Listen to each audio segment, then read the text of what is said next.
Go. Good morning, it's somewhere, and welcome back to the Concellation 2021 Green Room. No matter the hour, our next guest has a story to tell. Joining us now is Jim Freund. Hey, Jim. Welcome aboard. So there's certainly three topics I want to discuss with you, and that's the Hour of the Wolf, the New York Review of Science Fiction, and your plans for podcasting. And normally I'd spread those out over the interview, but this might be the last time I get to talk all interview, so I want to get them all in there. Okay. Let's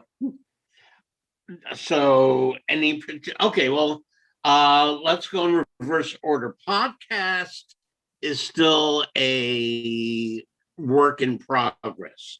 I'm doing both Hour of the Wolf. There's no definite article. It's just Hour of the Wolf. And then, yes, it is the New York Review of Science Fiction Readings. And both of those, of course, at this point are relatively virtual. Hour of the Wolf is a radio program. It's broadcast.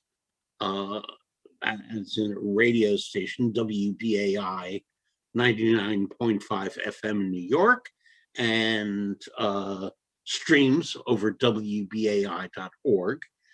And the show is approximately 50 years old this month. Margot Adler began it in 1971, very early, but I don't know the exact date. And it has, for most of its history, it was on the air from 5 to 7 a.m. until some years ago, and it's been bounced around a lot thanks to interstation politics and issues. Station was shut down for a month about a year and a half ago. And recently, about 3 months ago, I was moved out of the Hour of the Wolf. So when you say the Hour of the Wolf, you're talking about the morning twilight. There are people that will say it's 3 a.m. because they pay attention to a speech out of Babylon 5. Sorry, that's wrong, is Mike Straczynski's definition of Hour of the Wolf is totally incorrect. It's not the middle of the night. It is the morning twilight. There is a movie by Ingmar Bergman, Varg Timen, or Hour of the Wolf, and it's a 2,000-year-old concept going back to the ancient Romans, and it is the morning twilight. So the show isn't on during the Hour of the Wolf anymore, but it's been branded. So even though I'm now 7 a.m. on Saturday mornings, and it's not twilight of any kind, not even nighttime, I keep the name. And because we try to get a question, if you could list 2 or 3 of your favorite guests. Can't do that. I don't know the number of guests I've had. I would estimate 400 to 500 easily. So one can say notable guests, favorite guests. Do you say Ursula K. Le Guin? Do you say Harlan Ellison? Do you say Isaac Asimov, who was on my very first show, and Rick Bose, who isn't as famous as the others, but in terms of just favorite guests, he is a favorite all the time. So it's there are so many anecdotes with so many of them and many titles to tell. But favorite is sort of a difficult phrase. Having on Susanna Clark the day that Jonathan Strange and Mr. Norrell was released. Where do you?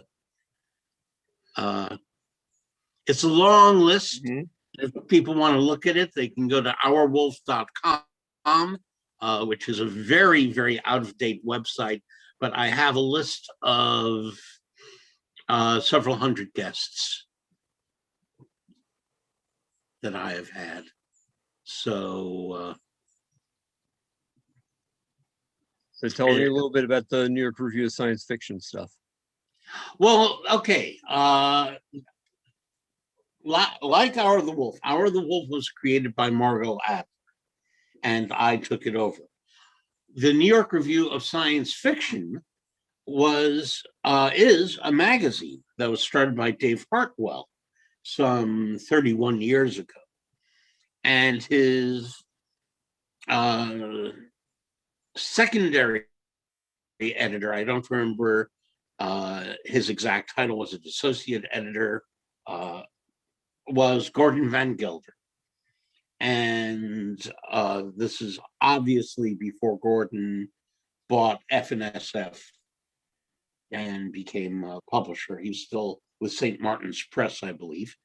And Gordon started the reading series, and he ran it for about 2 or 3 years. And it started going through all these different curators. People would do it for a year or so. And from the very first one, Gordon asked me to record them. So I was the only person, other than Dave Hartwell, who was simply watching over it, since it bore the name of his magazine, but there's no actual connection.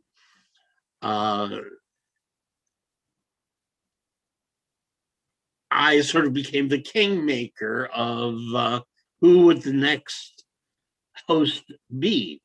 And at a certain point, and I don't even know how many years ago at this point, I would guess about 14 years ago, I made myself the producer and all that. And I'm, even when I wasn't the producer and I was getting other people to be the host, I was still finding the venues when it moved out of its original home at Dixon Place and moved it to the South Street Seaport. The premise is a simple one.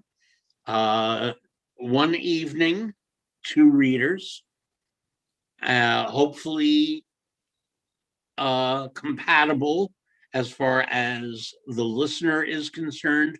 But we've done unusual things. We've had theater. We've had video. We've had, we did an Ed Emschwiller memorial. That was the video. And on the other side, we held Carol Emschwiller's 90th birthday party. So we've tried to experiment. We've been in 5 venues so far. And about 5 years ago, we moved from Manhattan to Brooklyn, beg pardon, to the Brooklyn Commons, which is a very cool space and can seat about 150 people or so. It's a cafe. It has full video and audio capabilities with lighting and so forth. We don't even take advantage of some of the things that we could, but one of the things we cannot take advantage of at this point is putting people into a cafe. So both Hour of the Wolf and the New York Review of Science Fiction readings are pre-recorded. I'm sorry, that's not true. The readings are not pre-recorded, they are live, but they are done virtually. Do you find much of a difference in the quality? Is it better? Is it worse? Is it different because it's being done this way now? There's virtually no similarity. instead of having 2 readers, we have 1. And it starts with a chat format. It's not just introducing a reader who gets up and reads something. It's maybe 5 to 10 minutes of interview. And I am doing this instead of pretty much on my own. We now have a troika of people, which include Barbara Krasnoff, beg pardon, and Amy Goldschlager. And we use software. We don't use Zoom. We use presentation software that allows people to come in on a chat channel. We can ignore them or not. And so one person is the host, one person sort of wrangles the audience, and another person is the engineer who keeps the thing going. So it's then after the reading, we go for a few minutes and then start taking chat questions. And we run anywhere from an hour to 90 minutes, depending on, when it starts winding down. On January 23rd, Tuesday, this year's National Book Award winner, Charles Yu, is going to be the reader. And usually we're the first Tuesday of every month. And so the week after that will be Karen Russell, who herself is. Since you mentioned Amy and Barbara, don't just name drop them. Actually tell a little bit about them. They're interesting people. Yes. Well, let's see. Amy writes audiobook reviews for Locus and book reviews for Kirkus. And she was a curator of the reading series. I think she was about the 5th. I think I'm the 8th. Or the way I like to put it is I'm the Sylvester McCoy, and she was the Peter Davison of the reading series. And I like to make sure that I get different guest hosts every so often, whether we're doing it in person or in this virtual manner, because that also assures more diversity. Than I know a lot of people, but there are people that I would never know unless other people, point me at them, or even better, just come and take over. So Amy has done that any number of times. Barbara Krasnoff has done that as well. And she is an interviewer par excellence, but she has been a writer primarily of short stories up until a year and a half ago, where her novel, The Soul of The History of Soul 2065, which does not refer to a year, came out. And that is a mosaic novel, which is to say it consists of short stories that have been crafted to work together. Some of them were pre-existing stories, most of them were, but they were knit together to turn it into a novel. So a mosaic novel is a hybrid of short fiction that becomes a novel. And that's in print. And Barbara has an agent now, so a major agent, the Virginia Kid Agency. So we're hoping for nifty things to come forth. And Very also, good. Barbara is a reviews editor at The Verge.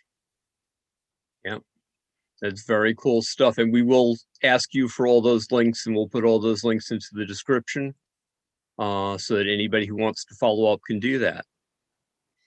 Well, yeah, both the easiest way to find both Hour of the Wolf and the reading series is on Facebook.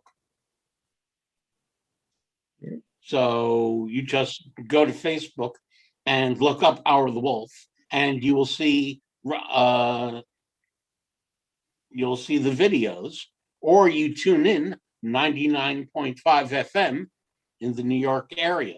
New York Review of Science Fiction readings, same thing. You go to Facebook. For The Verge, you go to theverge.com. Very, very nice.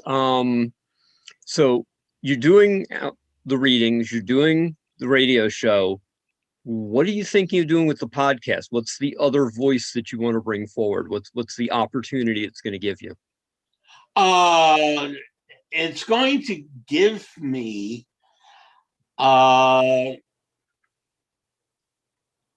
I don't really know the answer to that until I start doing it.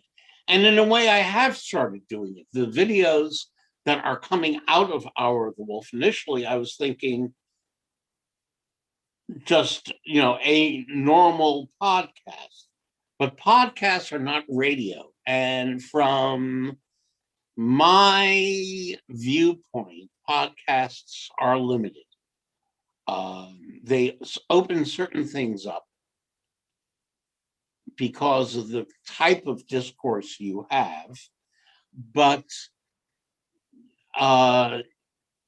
as we are now, you don't have people in the same room. When I'm doing radio, I generally don't call people. Mm-hmm. You were, as a matter of fact, the last person I had on the air live. Oh, I did not realize I had that distinction. Yes, you did, as a matter of fact. It's been that long. Yeah. Since there were changes made in the station, and then the pandemic, because nobody's doing their show live from the radio station. We're all editing the show or using special software to literally phone it in. Yeah. And speaking of phoning it in, one of the things you cannot do in a podcast is you can get chat, but you can't get listener calls. And it's not quite the same thing when you have ongoing conversational discourse with a listener or two or three, which I rarely do, but some people do it. And, oh yes, music. Since Hour of the Wolf is technically a free form show, I might decide, and I often do, once a year, more than once a year, I'll just do a music show. If somebody reads a short story, as happened when you were on the show, I always follow the story up with playing a song. And I try to make the song appropriate to what was read.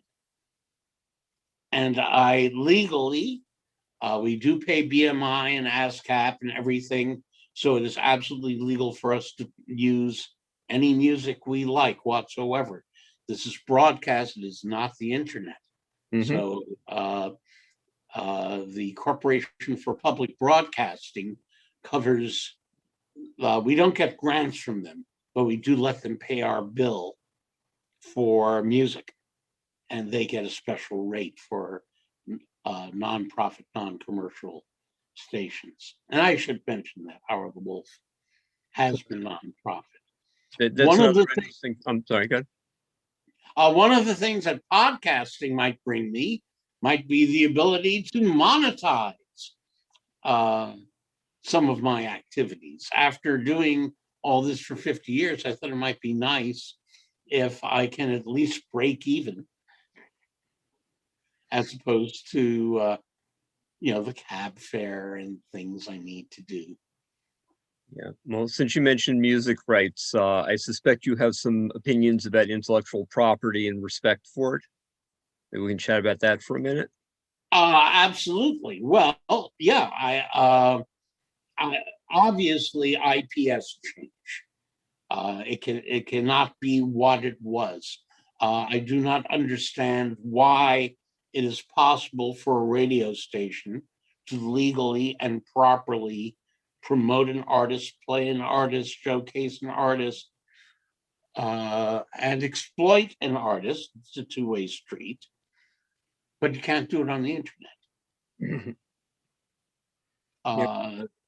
Not without, Pandora started the whole thing, and I guess they opened Pandora's box, as it were. And now it's incredibly expensive to get rights to play music and just stream it, which is why you have to be an Apple or Amazon or Google or Spotify to be able to do it.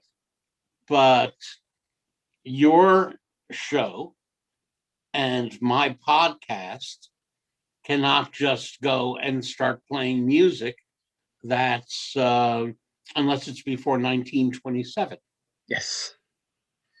And then you get into interesting stories. There is a movie made by Nina Paley called Sita, Sita, as in she's a form of Shiva.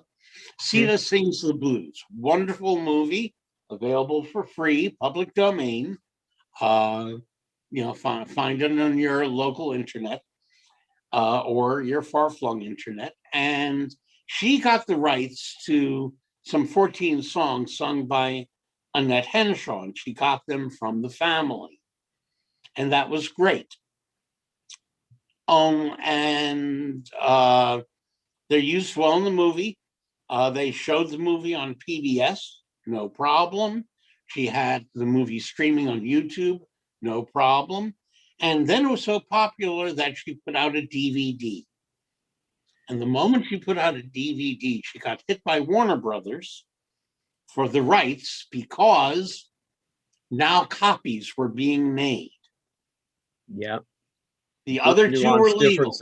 Yep. No, YouTube pays set fees just like the radio stations do and has its own arrangements. Right. Yep. But she had her arrangement with the performer, or the performer's family, but not with Warner Brothers, who owned the sheet music.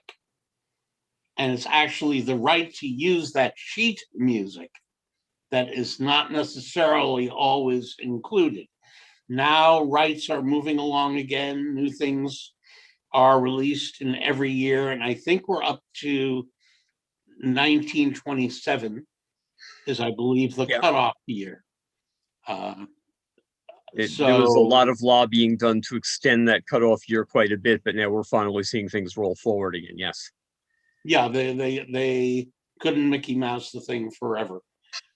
Exactly the phrase. Yeah. No, I follow IP a bit.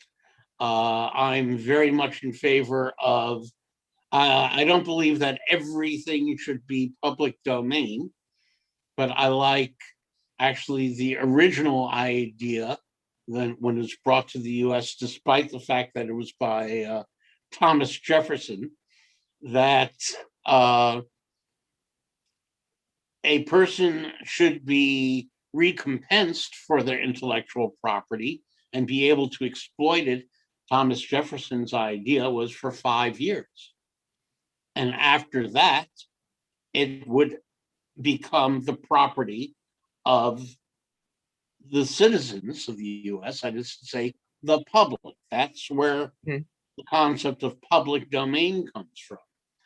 I like the copyleft idea, which Nina Paley, who made that movie, is very much a proponent of. And she can be found on YouTube, aside from Sita Sings the Blues, talking a great deal about intellectual property and her personal story with Warner Brothers. Yeah, no, I'm a big fan of the copyleft because I come out of the software industry, amongst other places. I've been aware of that for quite a while. It's a very neat idea to say that I don't want you to use my stuff for evil. And in that sense, I'm retaining my rights, but I'm not requiring you to do all sorts of things that copyright would require you to do, including payment. Yeah. And then there's the shareware concept. Yeah. And that's in a way, as I move to podcast and the reading series evolves, I'm at the moment trying to emulate a shareware kind of thing insofar as I've instituted a tip jar. This is something I cannot do with the radio. Mm-hmm. On the radio station, when we ask for money, we're asking for money for the radio station. Yes. But we cannot say, and please, join me on Patreon. It's one or the other. Yes. But it's interesting the way you're talking about how the laws are still trying to catch up with the internet even this much later in, that we really don't have the kind of parity we have with other broadcast methodologies. Right. And once it catches up with the internet, I have little doubt that there will be another technology that will be causing some kind of head scratching at the Library of Congress. And they still don't always get it right, or Nina Paley would not have had these problems that she did with Sita Sings the Blues. Let me ask you this. Do you write? No. I produce. Okay. Just given the number of writers you spend time with and the number of writers you surround yourself with and the number of them in your social circle, it's kind of an interesting question to me. I don't think I have the talent. I write nonfiction.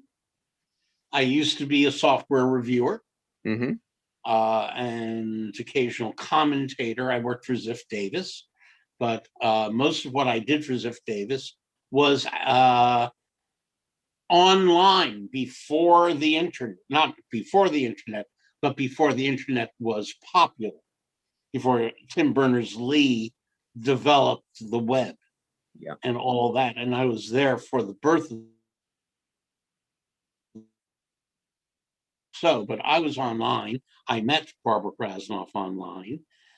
We figure about 1981 on different bulletin board services and all that. And I love stories like that. We had Wendy and Richard Pini on. They were talking about how they met through the letters column in a Silver Surfer magazine, one of the comic books from Marvel. Cool. I'm a Silver Surfer fan. I'm not a big Marvel reader at all, but I was a big Doctor Strange fan when nobody had heard of Doctor Strange, and therefore the Silver Surfer was, an important character, way cool. Very, very good. I know we've kind of gone through the stuff that you're doing right now and all that. Is there anything else you wanted to plug or mention or give a shout out, even if it's not yours, if it's on behalf of some other people you're friendly with? Anything you want to put out to the group?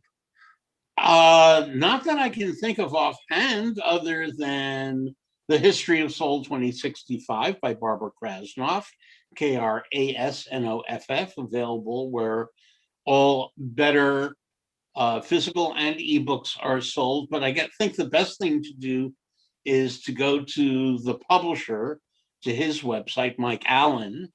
Mike and Anita Allen were the publishers, and Barbara, the name of mythicdelirium.com.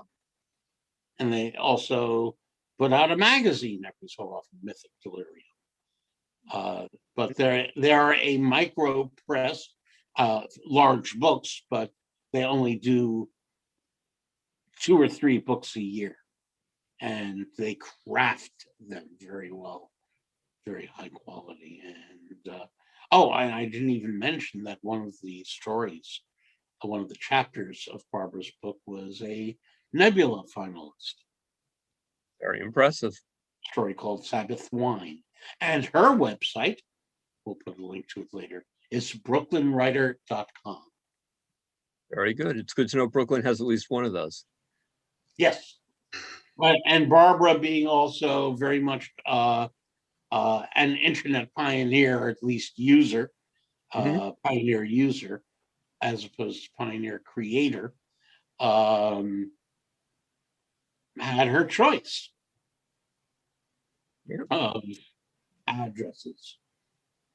Very good. And Maybe next time we'll invite Barbara to join us and we'll talk about how technology has moved forward. Do that in about 6 months if that sounds good to you guys. um, sure, she says, although again, uh, no, I am not a writer. You asked that. Mhm. No, I, as a producer, I do specific things. Oh, and I just thought of something else I should give a shout out for. Go ahead. But I collate, I find people, I meet people like you and say, oh, this will make good radio. This will be good audio. My skill set is not in animation. It is not in movie making. I'm not a filmmaker. I'm an audio producer and also an audio editor. And I am the audio editor of Lightspeed Magazine, and the three magazines from Adamant Press, which is to say John Joseph Adams and Christy Ant, Adam Ant, not Adam Ant, but Adam Ant. And that's Lightspeed Magazine, Nightmare Magazine, and Fantasy Magazine, with 2 Hugo Awards to show for it so far. And I'm also the host of Lightspeed. Very good. So I'll ask you one finishing question. We got a couple minutes left. If a new writer were to come to you and say, how do I get my name out there? How do I promote myself, given all the various things that you've touched at various times and the way you track the industry? What would you give that advice? Let's say the guy is good, the girl is good, she's got some potential. Where would you direct them first? Um, get ready for rejection. That's Octavia Butler's Mhm. answer. That was Harlan Ellison's answer, and Octavia got it from Harlan, as a matter of fact. It's difficult. Then make the rounds. Submit, submit, submit. Consider working with a writer's group where people will criticize your work, fellow writers, and do so in a serious and constructive but critical manner. Try to get an agent. Don't just submit to magazines. Look around at there's a lot of good online magazines, from daily science fiction to, well, I mentioned Lightspeed Magazine, Clark's World, Beneath Ceaseless Skies. If I think you can submit original fiction to Escape Pod. We had them on last show. Okay. Yeah. And so, very seriously, if you're not ready to join Science Fiction Writers of America, read their website. Follow what is going on there if you're going to be serious about it. A lot of people, when they're starting out, they're saying, huh, what do I need them for? And then all of a sudden, they find out things. And even, it's not just for Alan Dean Foster to finally get paid the years of residuals by Disney for writing little things such as, Star Wars, which he wrote the first Yeah, couple of Splinter in the novels. Mind's Eye and other things like that. Yeah. Yeah, he's written 5 all told. I had him on 3 weeks ago, and the video of which is on Facebook, and but it's also to help people get started. It talks about markets. They began the service, Writer Beware, which is now its own entity, but came out of SFFWA. And that's basically it. Keep stories circulating out there. Let other people read them and advise you on them. And network. Once things open up again, attend a science fiction convention. And until they do, join them via Zoom or whatever technology they are doing. ReaderCon is coming up. And while it's just not the same as being able to find the friends, you know, in the corridor and going out for dinner or drinks or whatever, it is still a great place to meet people, and they have green room discussions on Discord. So one of the good things about being shut in and being in this pandemic situation is that we can talk to people from afar.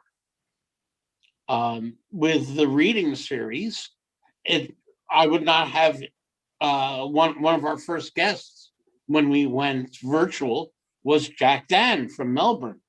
Couldn't do that unless we were doing this virtual thing. But that's it. It's network. Go to things like KGB Fantastic Fiction reading series, the New York Review of Science Fiction reading series. There are some other series scattered here and there, some dedicated to horror. Check out the Horror Writers Association. They are a good group, and they work more on a peer level than the professional level of SFWA, which actually acts like a guild. I would say HWA is more like a showcase platform and support group. All good notes. So, Danny! Thanks for joining us. Thank you.